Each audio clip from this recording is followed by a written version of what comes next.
Hello, स्वागत है आप सभी का अपने चैनल एडू मस्ट पर। और जैसा कि आप सबको पता होगा कि अभी कुछ दिन पहले यहाँ पर हमने एक नोटिफिकेशन जो है आउट हुआ था EMRS जो स्कूल है रेजिडेंशियल एकलव्य मॉडल स्कूल का। तो उसी के सिलेबस के रिगार्डिंग और कैसे आप उसकी स्ट्रैटेजी रख सकते हैं थ्रू आउट जब तक आपका पेपर होगा। तो ये एक कंप्लीट जो है आपका पूरा आप 3 मंथ्स या आपके पास हैं, तो आप कैसे अपनी प्रेपरेशन को एक लाइन दे सकते हैं, उसके बारे में हम यहाँ पर आज डिस्कशन करने वाले हैं। तो सबसे पहले बात करेंगे कि किस तरह से अपनी तैयारी को करें ताकि 100% सिलेक्शन आपका हो जाए, और किन किन इम्पॉर्टेंट पॉइंट्स को हमें बिल्कुल भी नहीं भूलना है, किस तरह से हमें तैयारी करनी है, कौन से पॉइंट्स ध्यान में रखेंगे। तो आपका स्वागत है इस चैनल पर हमारे। और चलिए देखते हैं कि TGT इंग्लिश की अगर आप जो है तैयारी कर रहे हैं, तो सबसे पहले अगर आपको कोई भी एग्ज़ाम क्रैक करना है तो उसका आपको सबसे पहले तो हमें सिलेबस जो है थॉरोली पता होना चाहिए। क्योंकि सिलेबस पता होता है तो आप जो है आप किसी भी चीज़ में मान लीजिए आपने कुछ भी घर बनाना है फॉर एग्ज़ाम्पल, तो उसके लिए आपको पहले तो मटेरियल सिलेक्ट करना पड़ेगा कि आपको किस तरह का घर बनाना है, ठीक है, नक्शा जो आप बनवाएंगे। देन आप उसके लिए सामान जुटाएंगे, उसमें कितना खर्च होगा ये आप सब देखेंगे, ठीक है, कितना टाइम लगेगा। तो इसी तरह से अगर आप सिलेक्शन चाहते हैं और 100% सिलेक्शन चाहते हैं, तो उसके लिए भी आपकी स्ट्रेटजी बहुत ही बेटर होनी चाहिए, तभी आप किसी को टारगेट कर सकते हैं, ठीक है। और सबसे पहली बात, आप 3 बातें हमेशा याद रखेंगे कि किसी भी एग्ज़ाम को तैयार करने के लिए सबसे पहले उसका सिलेबस तैयार होना चाहिए, ठीक है। आपका कंपटीशन कहाँ पर है, आपको अपने कंपटीशन को पहचानना है। देन आपको जो है कंसिस्टेंसी, डिटर्मिनेशन, ये जो पॉइंट्स हैं ये किसी भी एग्ज़ाम को क्रैक करने में बहुत ही इम्पोर्टेंट रोल प्ले करते हैं। चलिए स्टार्ट करते हैं। इसी के साथ में हम देखते हैं कि सिलेबस। TGT इंग्लिश के लिए आपको जो है सेक्शंस आपके डिवाइडेड हैं। First is reading comprehension, second is writing ability, third is grammar and usage, and fourth one is literature. तो ये है आपका सिलेबस। सबसे पहले में आपके पास है रीडिंग कॉम्प्रीहेंशन। तो पहले एक बार सिलेबस को देख लेते हैं, फिर हम बात करेंगे कि क्या पॉइंट्स आपको इम्पॉर्टेंट हैं। सबसे पहले आपके पास में रीडिंग कॉम्प्रीहेंशन आएगा सेक्शन ए में, जिसमें कि आपकी एबिलिटी देखी जाएगी कि आप किसी चीज़ को कितना अच्छे समझ पाते हैं। और अनसीन पैसेज आएगा आपके पास 150 से 250 शब्दों का, ठीक है। और आपको उसमें से ऑब्जेक्टिव टाइप क्वेश्चन जो है अटैम्प्ट करने रहेंगे, मल्टीपल MCQ बेस्ड ये क्वेश्चन रहेंगे। और ये आपकी वोकेबलरी को भी, फॉर एग्जांपल इसमें सिनोनियम, एंटोनियम, वन वर्ड, इस तरह से भी जो है आपसे क्वेश्चंस वो पूछ सकते हैं।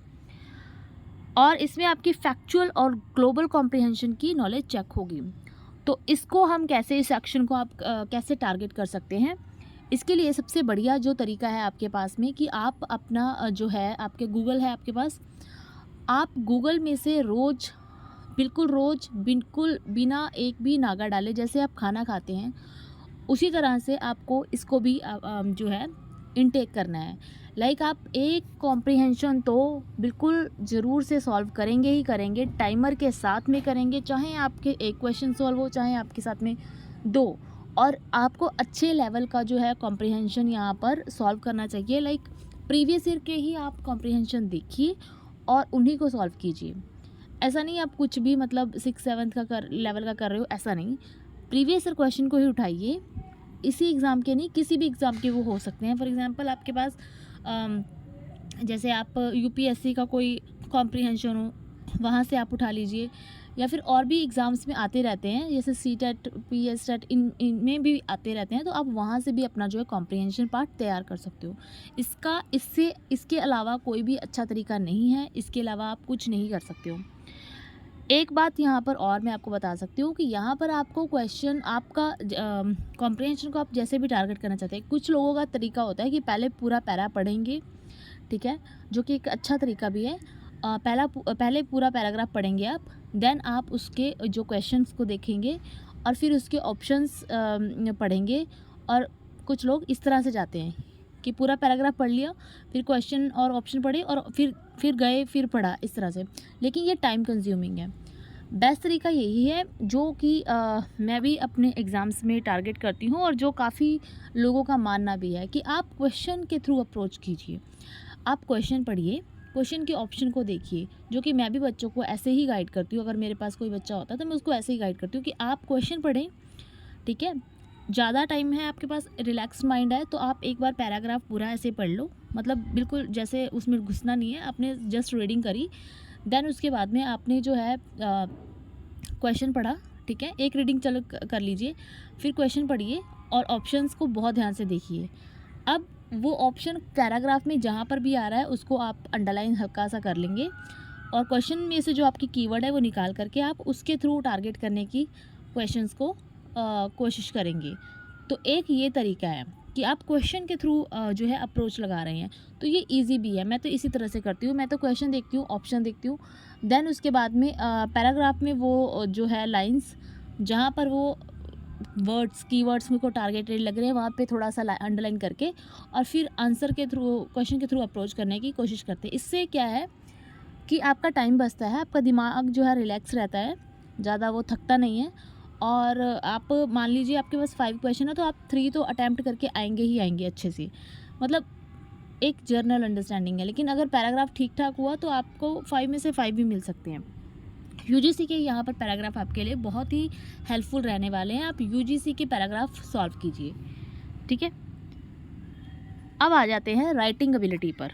सो राइटिंग एबिलिटी में आपको टेस्ट करेंगे वो facts, views, opinion in logical manner in style suitable to the task set. So इसमें B1 short writing task, notice आएगा, मैसेज आएगा और पोस्ट कार्ड आएगा, ठीक है।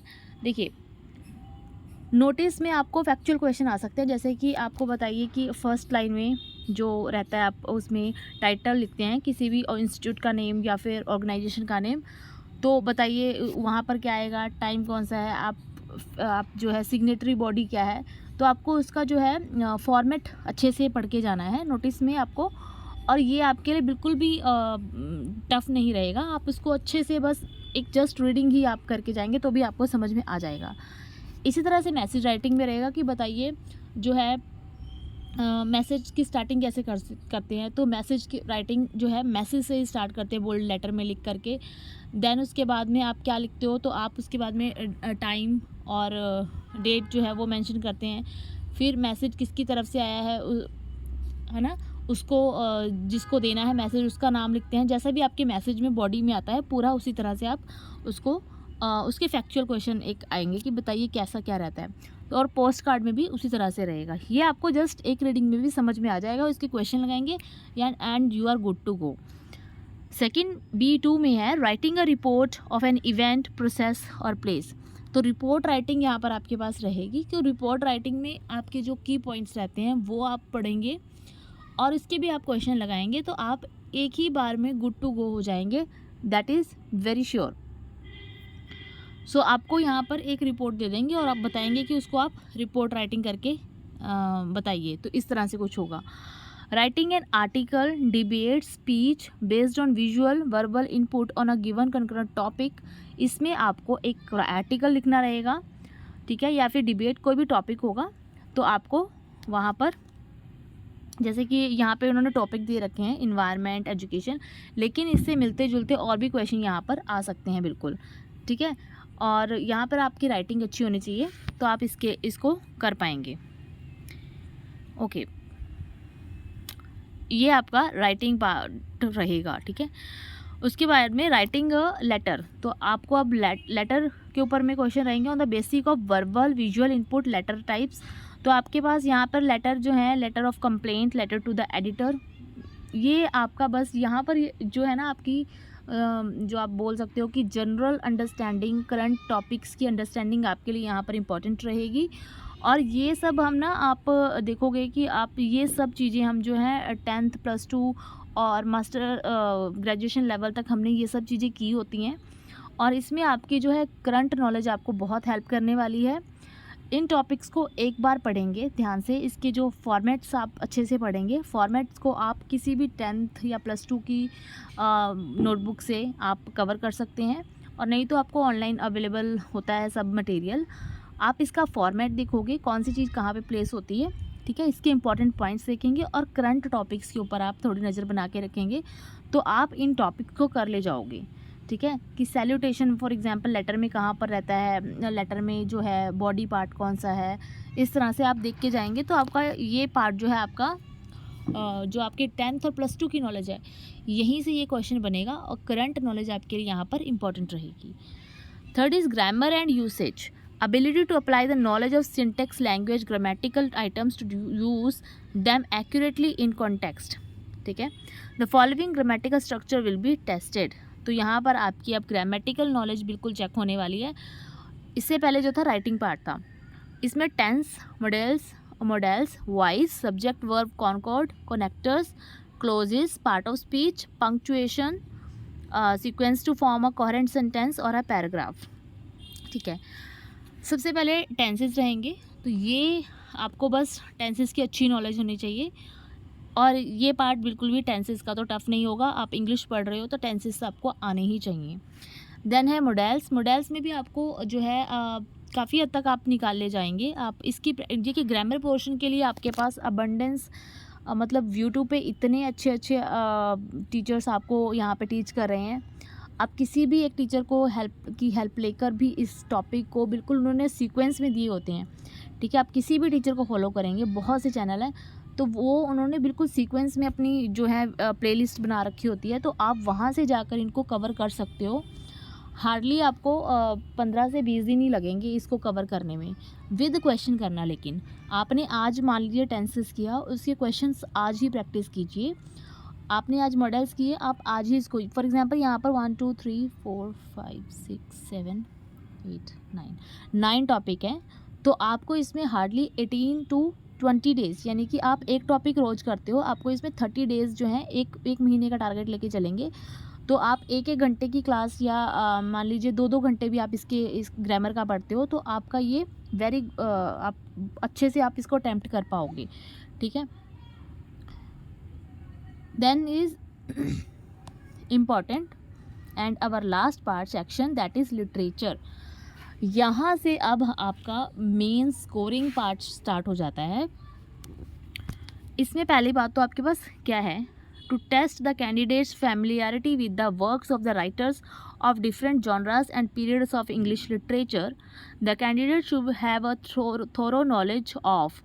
तो यहाँ पर आपकी जो है डिफरेंट जॉनरास और पीरियड्स को चेक किया जाएगा, ठीक है। यहाँ पर अब आपको मैं बहुत अच्छी इन्फॉर्मेशन देने वाली हूँ, बिल्कुल आप अपने पॉइंट्स बना सकते हो, नोट्स बना सकते हो कि आपको किस तरह से स्टडी करनी है। तो सबसे पहले यहाँ पर है शेक्सपियर, देन रोमांटिक पीरियड आपके पास सीधा इन्होंने जंप कर लिया है, जैकोबियन एंड ऑल सब छोड़ दिया। इसमें आपके पास Shelley, Wordsworth, Keats, Coleridge, Byron दे दिया है। 19th और 20th सेंचुरी से अमेरिकन और इंग्लिश लिटरेचर यहाँ पर हावी हो गया है, तो Robert Frost, Hemingway, Ted Hughes, Whitman, Hawthorne, Emily Dickens, Bernard Shaw, ठीक है। फिर मॉडर्न पीरियड में आपके पास है Anita Desai, Vikram Seth, Nissim Ezekiel, K N. Daruwalla, Ruskin Bond, R K. Narayan, Mulk Raj Anand, Khushwant Singh, ठीक है। ये इंडियन राइटर्स आपके हो गए। फिर मॉडर्न राइटिंग में है different parts of the word, modern writing in English from the different parts of the word, ठीक है। तो यहाँ पर आपके लिए लिमिटेड राइटर हैं, लेकिन आपकी नॉलेज जो है इन्होंने पहले बता दी कि डिफरेंट जॉनरास की हम चेक करेंगे। तो सबसे पहले आप उठाइए शेक्सपियर को आपको लग सकते हैं 2 दिन, ठीक है। इसके जो है वीडियो मेरे चैनल पर आपको शेक्सपियर पर मिल जाएगी, आप वहाँ से भी चेक कर सकते हो। और अगर आप डिमांड करेंगे तो इसके लिए आपके हर राइटर की जो है वीडियोस यहाँ पर आपको प्रोवाइड करवा दी जाएंगी, ठीक है। लेकिन आप डिमांड करेंगे तब। तो शेक्सपियर के लिए देखिए हमारी वीडियो पड़ी हुई है, आप उसको बिल्कुल चेकआउट कर सकते हो। शेक्सपियर को पढ़ने का तरीका बहुत सिंपल है, उसको कॉम्प्लिकेटेड करके नहीं पढ़ना है। सबसे पहले तो आप शेक्सपियर की जो है बर्थ जो है उसका वो देखोगे, जो उसका अर्ली पीरियड है। देन उसके वर्क्स को कितने पार्ट्स में डिवाइड किया गया है, 4 फेजेस में डिवाइड किया गया है। देन उनकी जो पहले आप पोइम्स डन कर लीजिए, ठीक है। फिर उनके जो है आप एक बार उनके वर्क्स जो हैं सभी को रट्टा मारेंगे अच्छे से, बिल्कुल लाइन वाइज में आपको उसको देखेंगे, ठीक है। उसके बाद में उसके इम्पॉर्टेंट जो प्लेस हैं उन पे नज़र रखेंगे, उनके कैरेक्टर्स, उनमें इम्पॉर्टेंट फूल्स, सीन, सॉन्ग, जो भी चीज़ें हैं वो सब आप कवर करोगे। इसको आपको 3 दिन लग जाएँ, 2 दिन 3 दिन लग जाएँ तो भी कोई बात नहीं है। इसको आप कवर करेंगे बहुत अच्छे से, स्टार्टिंग यहीं से करेंगे। इसकी ट्रेजेडीज़ तो बिल्कुल भी भूल के नहीं छोड़नी है। उसके बाद में शेक्सपियर को दोबारा हाथ नहीं लगाना है, दोबारा आपको सिर्फ इसके पास में क्वेश्चंस के थ्रू जाना है, और लास्ट रिवीजन के लिए आप छोड़ सकते हो, ठीक है। इसी तरह से शैली को पढ़ना है, इसकी इंपॉर्टेंट पोएम्स, इसकी इंपॉर्टेंट जो प्ले रहेंगी आपके पास में अर्ली फेज ऑफ लाइफ, तो उस तरह से इसको आप इसके पास जाएंगे। वर्ड्सवर्थ को भी आप इंपॉर्टेंट पॉइंट्स, प्रील्यूड, इसके इंपॉर्टेंट ईयर्स आप नहीं छोड़ेंगे, ठीक है। और इस तरह से ही आप सभी राइटर्स को पढ़ेंगे। लेकिन इसमें आपको सबसे पहले आपको हिस्ट्री ऑफ इंग्लिश लिटरेचर को अच्छे तरह से पढ़ना है। सेकंड पॉइंट जो आपको अच्छे से पढ़ना है वो है इसमें आती हुई लिटरेरी टर्म्स इंपॉर्टेंट। ये जितने भी राइटर्स लिखे हैं इन्होंने कोई भी इंपॉर्टेंट टर्म्स को अगर रेफ़र किया है तो वो, फिर जिन भी ये जो राइटर्स हैं इनके पीरियड्स में कौन सी घटना हिस्टोरिकल कुछ हुआ है, लाइक लड़ाई कोई हुई है, कुछ इन्वेंट हुआ है, कुछ साइंटिफिक कुछ हुआ है, तो उस पॉइंट्स को आपको कवर करना है। लिटरेरी मूवमेंट्स कौन सी चल रही थी, फॉर एग्जांपल अगर कोई, जैसे कि आपके बोलोगे इमेजिस्ट राइटर्स थे, ठीक है, या फिर आपके पास में आएंगे वॉर पोइट्स आ गए, तो कौन से पीरियड में कौन सा राइटर जो जॉनरा चल रहा था, किस तरह की उस टाइम पे मूवमेंट्स चल रही थी, मूवमेंट्स आप बिल्कुल अच्छे से करके जाएंगे। पेन नेम्स बिल्कुल अच्छे से करके जाएंगे। पेन नेम के बाद में आप इनकी जो है, इनके जो कब एपिटैप जो लिखे होते हैं ना, इनकी कब्र पे मान लीजिए कुछ क्या लिखा हुआ है, वो पॉइंट्स, इनकी नेशनैलिटी क्या है, फिर इसके बाद में इनके रिलेशन किसके, इन्होंने कुछ मैगज़ीन को अगर पब्लिश किया है तो वो मैगज़ीन्स आप करके जाएंगे। कोई इंपॉर्टेंट टर्म्स, जैसे कि कॉलरिज ने इंपॉर्टेंट टर्म एपीस मेरे को अभी नाम नहीं याद आ रहा है, तो जो भी इन्होंने अगर कोई इंपॉर्टेंट टर्म्स कॉइन की है तो वो, ठीक है। फैक्चुअल नॉलेज इनकी पता ही होनी चाहिए आपको। देन इनके ऊपर किसी राइटर ने कोई कमेंट किया है या इन्होंने किसी के ऊपर कमेंट किया है, उस तरह से भी आप पढ़ के जाएंगे कि किसी राइटर से ये इन्फ्लुएंस्ड हैं, उस राइटर्स को इनके वर्क्स की जो है आप इनके वर्क्स की जो है जो लोकेशन है वो आप अच्छे से देख के जाएंगे, ठीक है। किसी हिस्टोरिकल इवेंट से इनका वर्क इन्फ्लुएंस है वो भी पॉइंट आप कवर करके जाएंगे, जैसे कि वर्जिल से इन्फ्लुएंस्ड है, एनिड से इन्फ्लुएंस्ड है, इस तरह से ये पॉइंट्स भी आप देख के जाएंगे अच्छी तरह से। Then birth year, death date, ये तो आपको बहुत अच्छे से रिवाइज होने चाहिए। उसके बाद में कोई इनके वर्क के ऊपर कोई मूवी बनी है तो ये सब लिस्ट है। देखिए, एक कॉपी आप सिर्फ लिस्ट की लगाइए जिसमें आप हिस्ट्री मोमेंट्स, ठीक है, लिटरेरी पीरियड, उसके बाद में इनकी डेट और इनकी बर्थ डेट, और इनके अगर इन्होंने कोई पोइट लॉरिएट बने हैं, इनको कोई अवार्ड्स मिले हैं, फिल्म अडेप्टेशंस का अलग से बनाइए, एपिटैप का अलग से बनाइए लिस्ट, ठीक है। सारे वर्क्स की जो है क्रोनोलॉजी, आप ये लिमिटेड राइटर हैं तो क्रोनोलॉजी लिख लीजिए और उसको लाइन से याद, जैसे पोएम्स है तो एक साइड पे कर लीजिए, प्लेज हैं तो एक साइड पे कर लीजिए, उनको लाइन से याद करिए। और पहला और लास्ट वर्क तो आप बिल्कुल भी नहीं छोड़ेंगे, और इम्पॉर्टेंट वर्क्स उनको स्टार करके उनको अलग से पढ़ना है। समरीज सिर्फ आप इम्पॉर्टेंट वर्क्स की जो हैं उनकी समरीज में डिटेल में जाएंगे, एंड देन इनको एक बार कवर करने के बाद में आप एमसीक्यू पे सीधा जंप करेंगे, इनको दोबारा नहीं पढ़ना है, सीधा एमसीक्यू पे जंप करेंगे। और फिर उसके बाद में आप दोबारा अगर आपको मन करता है रिवाइज करने का, तो सिर्फ एग्ज़ाम डेट आ गई, आज आपका एग्ज़ाम है फॉर एग्जांपल, तो 7 दिन पहले से उसको आप, जो आपकी नोटबुक है उसको आप रिवाइज़ कर सकते हैं। यही है सही तरीका पढ़ने का, ठीक है। तो ये आपके हाथ में है, इधर से क्वेश्चन आपके आंसर नहीं जाने चाहिए, क्योंकि आपको जितने भी आपके जो यूजीसी के क्वेश्चन हैं उनको तो आप बिल्कुल भी छोड़ के मत जाइए। इनसे रिलेटेड आप निकाल लीजिए, शेक्सपियर से रिलेटेड सारे यूजीसी के क्वेश्चन गूगल से निकाल लीजिए, निकल के आ जाएंगे सब। तो उस तरह से आप अपनी स्टडी को एक जो है पुश दीजिए। अब यहाँ पर आपके पास टोटल राइटर कितने हैं?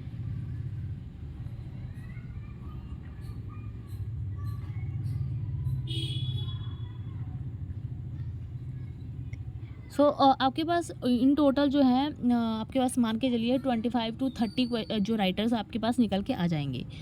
तो आपका आप अभी अब समझ पा रहे हो, 25 टू 30 डेज़ आपको लिटरेचर में लग रहे हैं, 25 टू 30 डेज़ ही मैंने आपको ग्रामर में बताए थे।